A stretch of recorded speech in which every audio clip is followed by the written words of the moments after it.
Hi, I'm Rosh from Energy Matters. Welcome to our podcast, Road to Zero, where we dive headfirst into all things renewable. Join us as we chat with industry experts, tech specialists, and some of your favorite TV and radio personalities, asking the renewable energy questions that you want answered to. Our goal, a zero carbon future. Today, I am absolutely delighted to be joined by Jess from Norman Jess fame, fan favourites of the block in 2018 and contestants in season 1 of Renovate or Rebuild. Hello, Jess. Hey, Rosh. And now I feel like I'm in the Brady Bunch. There's a story. Which way are you? Are you this way? I'm all over the place at the moment. I've got a nice Czech background today. My background seems to change every episode. No, it's gorgeous. It's very classy. Wait, thank you. This is what a classy background for a classy lady. And both a TV and radio star. You're very easily pleased, Dal. You're very easily pleased. Well, look, Jess, a bit of background on yourself. I mean, obviously you are, as I said, both a TV and radio star. I mean, you were on the block. Did you have any other TV appearances before the block? Or was that your first gig? I guess it depends what you call TV appearances. I used to play lawn bowls for Australia. So I used to be on the I used to be on the telly rolling them down with some of the oldies back in the day before. I mean, I don't know if it's cool now, but before it was like even young people played it. I was a very lonely teenager. It's very hard to make out with people on the bowl screen back in 2003. Oh my God. What level did you get to? Was it like an Olympic sport or? I played for Australia and I was a couple of times Australian and state champions. And oh my God, I just thought you were just sipping a VB then. It's a bit early. Yeah. And so I used to play lawn bowls, and then I missed out on the 2006 Commonwealth Games. Oh. So that's when I decided to retire from lawn bowls at the age of 21. And then I moved on to a media, sort of, I had a crack at media. What was your first gig in media? Was that straight to radio? So I applied for Australian Radio School, AFTRS, Australian Film, Television and Radio School, and that's your general path. Anyway, I didn't get in. They rejected me. So I found a bloke that was doing a radio school in his back garage. Now I look back on it, it was quite pervy. However, he was cheap and I got a demo. And I applied for a job in Muswellbrook, which is regional New South Wales, and they wouldn't give me a job on air, so they let me sell advertising for them. And I would just stay back every single night for between 6 and 8 months, and every morning the boss would get into work and he'd have a CD of my demo on his desk for 8 months until he finally gave me a job. That's incredible. Well done, mate. Perseverance always pays off. Well, you get told no a lot of times, but I mean, in my opinion, no one has the right to tell you whether or not you can do something. So if someone says no, you just think, oh, well, you silly old bugger. I'll show you different. And so you just don't give up until you get what you want. Mate, good on you. And that's incredibly inspiring. And that's essentially like, a lot of people get rejected all the time and don't end up actually doing what they love. They do what they have to do, but they don't end up doing what their passion is. Yeah. And I think because on the inside, we tell ourselves that we can't do something. And so when someone says, no, you can't, you're almost relieved because your inner narrative matches your outer narrative. But if you just think, oh, well, I mean, people get things wrong all the time. Lottery numbers, opinions on things. So why does anyone have the right to tell you that you can't achieve something? Oh, that's absolutely fantastic. And what at that point, I mean, you've been very successful on radio. Were you at your sort of peak on radio before the block, or was it sort of the block that kind of helped was that the catalyst? I did radio for 15 years before I got on the block. Okay, so it really was about radio. That's the funny thing about it. When I got Sydney, there was all these social comments going, oh, another bloody reality TV contestant got a job on radio. And I was like, no, you bloody idiots. I've been on radio for 15 years. Definitely the profile of the block helped get the job on Sydney. And that's just normal. People are gonna you have your skills for 15 years, but then if you all of a sudden, a few more people know you, then even the bosses of bigger radio stations know you. I think that I probably, eventually I would have maybe got onto a bigger radio station without it. But I mean, if you can fast track what's going on, that's not the reason why we went on the block. After being in radio for 15 years, we went onto the block and I was like, oh, I'm a bit sick of waking up early in the morning. So I was just going to start a cleaning company. And then the day that I bought all the shirts, it's funny how the universe works, because we applied for the block the year before, we didn't get on. Then and then the casting producer said, oh, would you like to have another Zoom and another crack at the block? And we said, yeah, of course we would. That would be wonderful. But it was the same week that the cleaning shirts had rocked up. Best Clean Australia. Still haven't thrown out the shirts, just as a backup.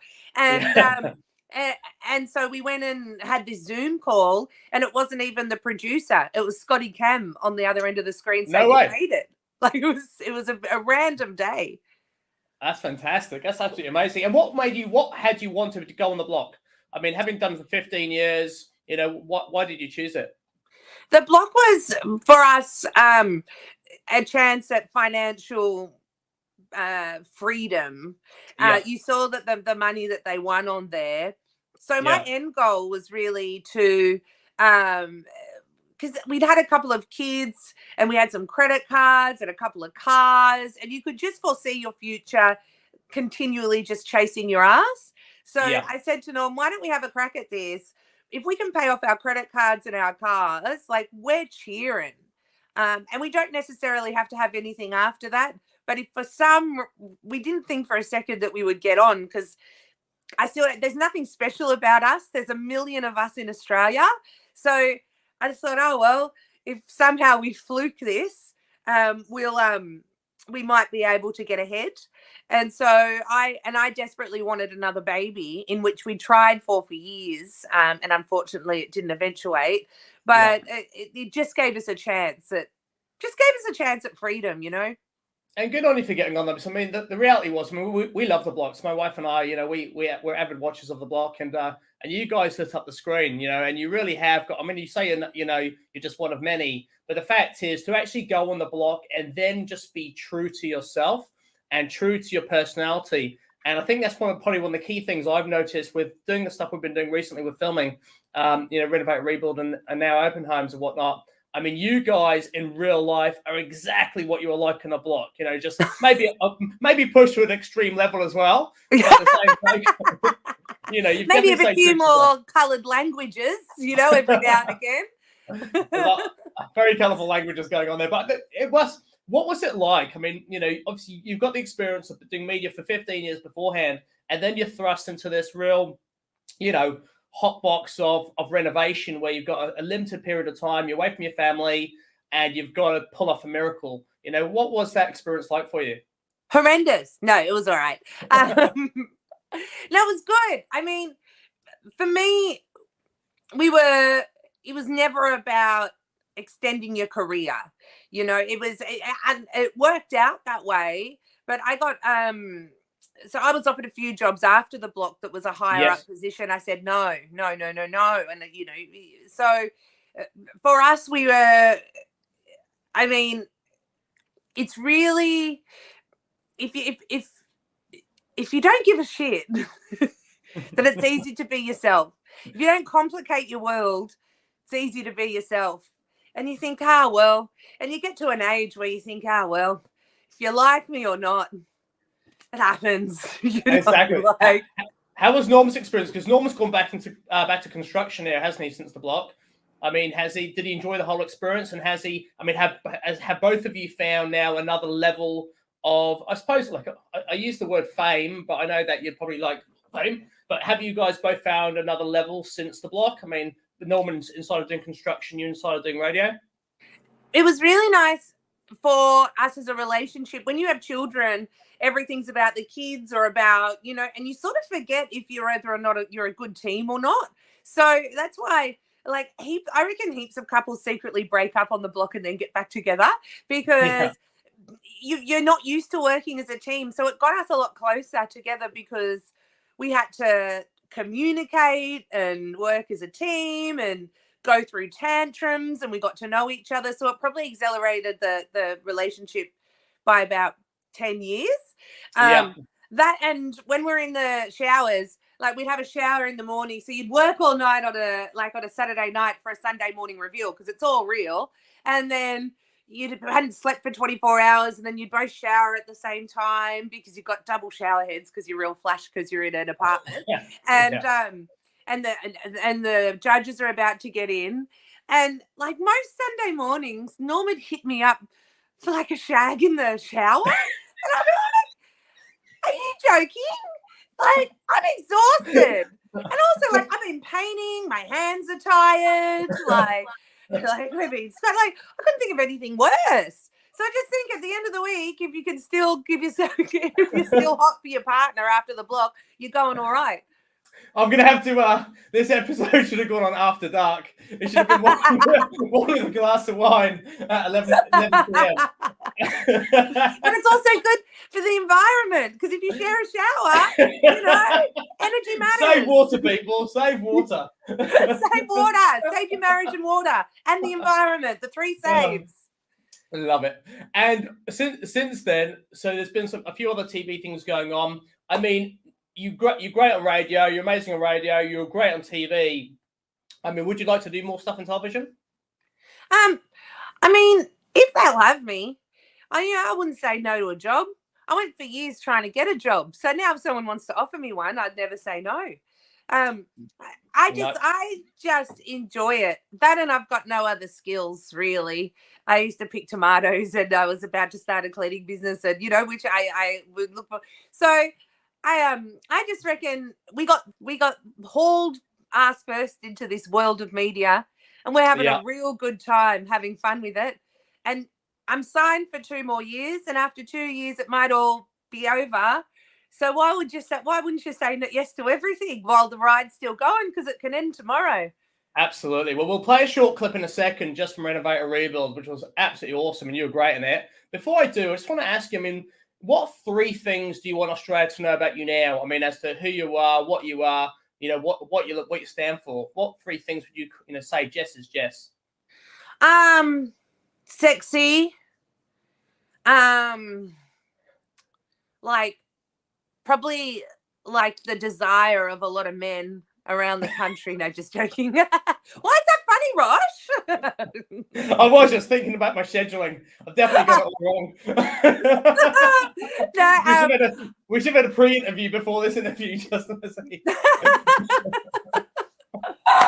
I mean, but for us, we've got our family. So, the kids, family, and, just surrounding yourself with rippers.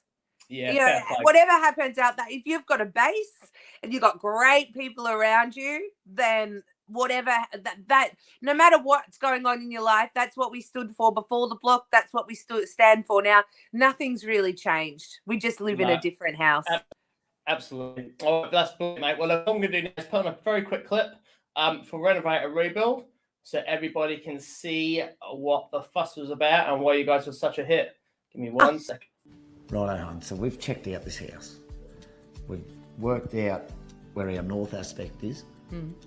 I'm tipping this house during the winter time would get freezing. I reckon the insulation side of it would be absolutely terrible. Well, we've done everything we can to talk about the orientation of the house. Yeah. But let's start talking about energy. I reckon. Should we pull up? Let's have a look at the energy bills and see when they're using them. Look. My God. So in winter, they are using kilowatts, 32 plus. They're using It's over huge. double their energy rating. So that's more than the average person. And it's because of these windows. Yeah, well, it's just the whole house. So they'll be paying a fortune. Right. We need to work out solar panels. We need to work out how many solar panels we can get on this joint. There's this really good website, right? So what you do is you put in your postcode and you put in your average daily energy consumption. So what was that? 34 kilowatt hours. Is that a lot? Yep. Yeah, that's a lot, isn't it? And then what you do is you tip calculate, it automatically gives you the recommended system size. 10 kilowatt. Yeah. Estimated savings, monthly $293 and yearly $3,570 with the recommended battery size of 21 kilowatts. That's unreal. I know.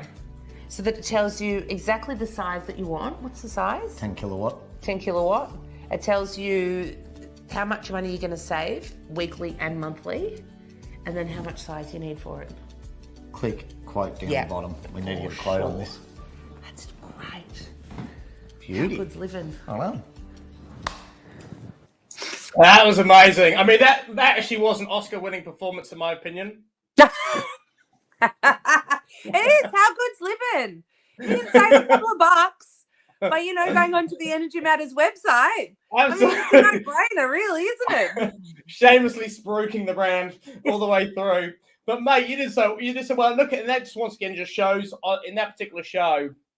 I mean, you guys were fantastic. I mean, that's a fairly serious part because you were there to obviously sort of promote the technology and the zero carbon part, and people obviously making a bit of a difference, which was awesome. What did you love about the show the most? I mean, having done Renovate and Rebuild, I mean, what did you love about it? Well, first of all, with the promotion of, the promotion with Energy Matters, before we go into any show, we get a list, Lorm and I get a list of the sponsors or, people that are companies that are involved with the show. And we research you guys. So when we talk about that stuff, like it's not just a plug, because you're on the show, like we genuinely think what you guys are doing is incredible. So thank you. I just wanted to make that really clear because I in this world of commercialism, sometimes, they're like, oh, okay, that's great. Good on you. How much did you get paid for that? And you're like, no, not at all. So we are really passionate about the brands that we work with, especially with Renovate or Rebuild. And I just wanted to congratulate you on everything you did. Thank you so much. That means a lot. Thank you. What was the question again?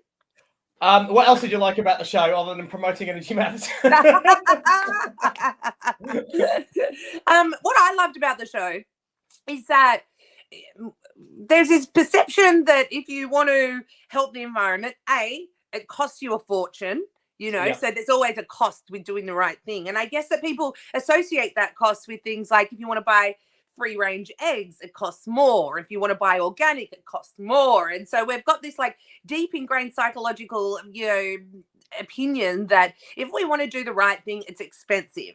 So what I enjoyed about this show is that it shows you how it actually saves you money to do the right thing and to save the planet. Sometimes there is an upfront cost, but eventually you're actually you're better off. So I enjoyed learning about that as well as delivering that. And then even when we're up the street, someone that's watched the show, you're able to pass on the knowledge that you've learned from the show, and it's a show with meaning and feeling. Absolutely, it was, and it was so well put together as well. I mean, I was actually blown away. I mean, yes, when we heard about it, and there was an opportunity to be one of the sponsors on the show. Of course, we jumped at it. We promote a zero carbon future, and that's really important to us. And we just saw the show as a medium to get that message out there. But then participating and being part of it, I mean, we're blown away. Just not by all the different partners. I mean, of course, I'm in renewable energy, but I wasn't aware. Someone who has yet to renovate or rebuild a property or even own their own home that they live in. We're going to build next year.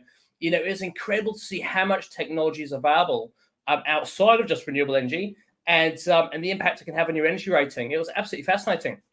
Was that unreal? Like things like even if you take a 15-minute shower, costs you $1. Yeah. I think it's like 50, if you toast 50 loaves of bread, 50 pieces of bread, if you toast, it's $1. Like everything's really expensive. So in order to convert that to renewable energy and also to get a better rate on that, everything's so expensive. And then for some reason, us as humanity, we get our electricity bills and we're constantly surprised. Yeah. And so to be able to do that in a positive way is an honor, really.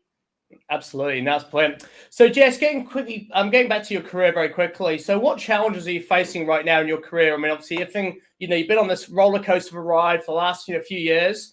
Where are you at right now? What's going on?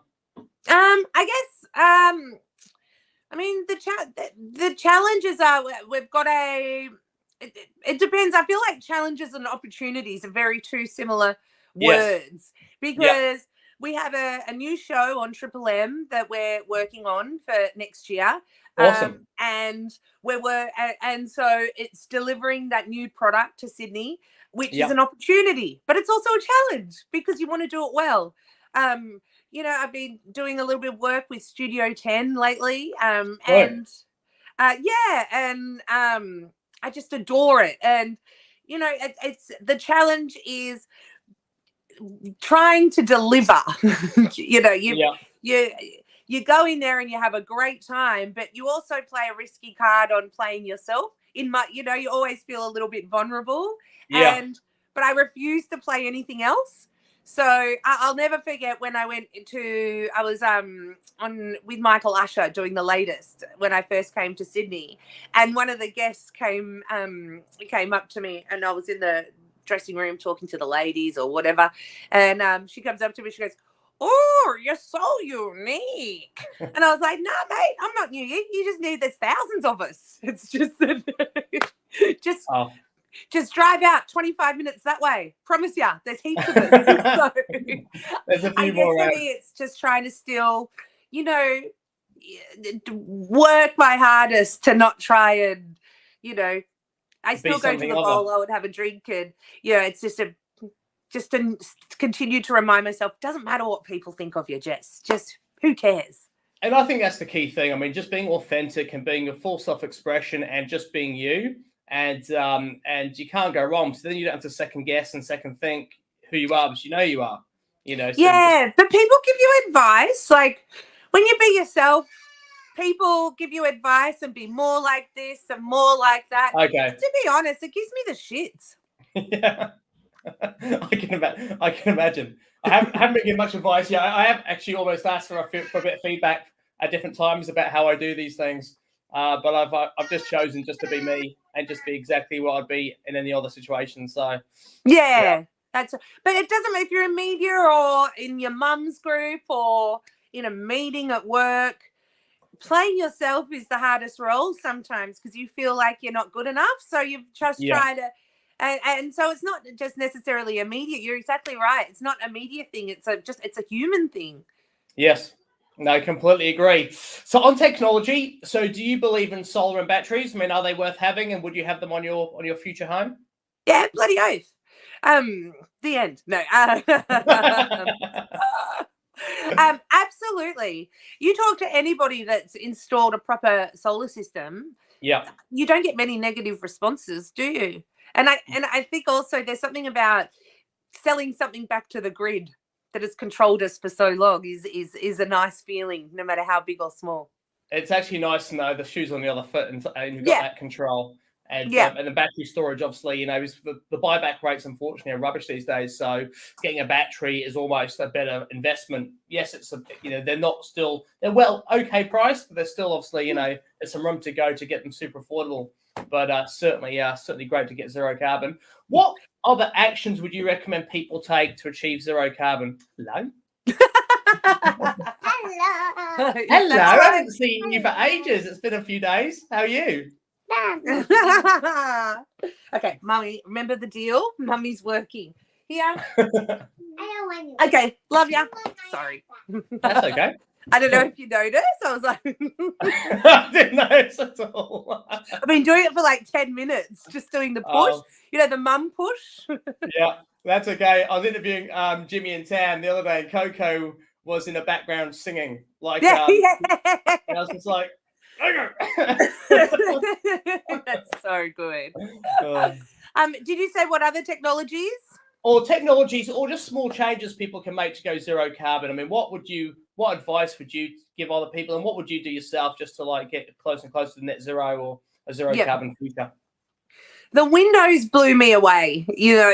Having our generic windows inside our homes. 80% of our warmth is heat is lost through the window, therefore having to run your heater. And then in the summer, the heat that comes through it, I think we lose something like 60% of our cooling system, which means that we need to continue it on. So the windows to me were a huge one, only because it's just such an easy fix. And I couldn't imagine Australia in 10 to 15 years, having anything but these windows need to be mandatory. So to me, that just blew me away. Having your concrete floors where it's warm in the winter, cold in the summer, that'll be something that we'll be putting into our future builds. And I don't know if you saw this in in the episode, there was the solar chimney, and I just adored the solar chimney. So the solar chimney is this ancient technology from originating from the Middle East. And what it does is it creates your stairway where the cool air from the ground, so they dig it in a little, comes up and it cools your house, but it also lets the heat out at the top. That's amazing. If anyone's at home, Google solar chimney. If you're about to renovate or rebuild a house. Hang on. Okay. Oh, we all need help, darling. I promise you. Welcome to the real world, Dal. We all need help. Okay, give me 2 seconds, baby. Take this, please.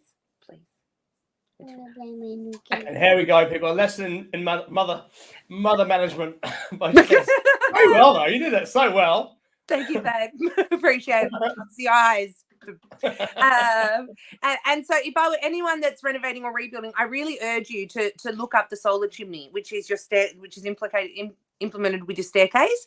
Awesome. To me, that was just, and even a conversation starter, like you're drinking on the back deck or whatever, and you're talking about this Middle Eastern technology that's been around for thousands of years, that's natural, it's gorgeous. That's absolutely stunning. And you guys are looking to build, hopefully, as soon as possible, I guess, but you're looking like ourselves, I suppose we are, but maybe next year. Next year, we're hoping for a slight decline in property prices. Yes, aren't we all? Which we've all been trying, but we'll be building in the next couple of years, and we'll be using the renovate or rebuild techniques to do so. I have a goal where I want to create the first fully sufficient energy efficient house. I want to create the most energy efficient house in Sydney. That's my goal. Oh, wow. And that's we're aiming to do the same thing in Queensland. So I'll definitely be sharing some. We'll share secrets between us. Oh, definitely! I'll be calling you all the time. Absolutely. And look, I think there is a very real opportunity for everybody to participate now in reducing their carbon footprint. It doesn't take a lot, just small steps every single day. We'll get there. So I think so. And I think also it's word of mouth. So if we do it, we have 10 friends that come over. People say, what can I do? Well, you can just do it. And then you'll have a couple of mates that'll come over and they'll see how wonderful it is. Then they'll do it. And their friends will do it. It doesn't necessarily need to be always needs to be a viral campaign or a billboard or something significant. It's just about you having a crack and other people seeing you have a crack, and then the ripple effect will follow, in my opinion. I 100% agree. Well, Jess, thank you so much for being on with us today. You're an absolute superstar. Thank you so much. Thanks for having us, Rosh. Love you. You're very welcome. Love you too, mate. You're very welcome. So just jump on here. So guys, before we finish up, remember that you can get 3 quotes. Oh, let me just shamelessly spruik again with this new banner. You can get 3 free solar quotes and a free energy bill comparison via our website, energymatters.com.au. Make sure you like and subscribe to our YouTube channel and give us a follow on our Facebook, Instagram, Twitter, and LinkedIn pages so you can find out more about us. For now, thank you very much and enjoy the rest of your day.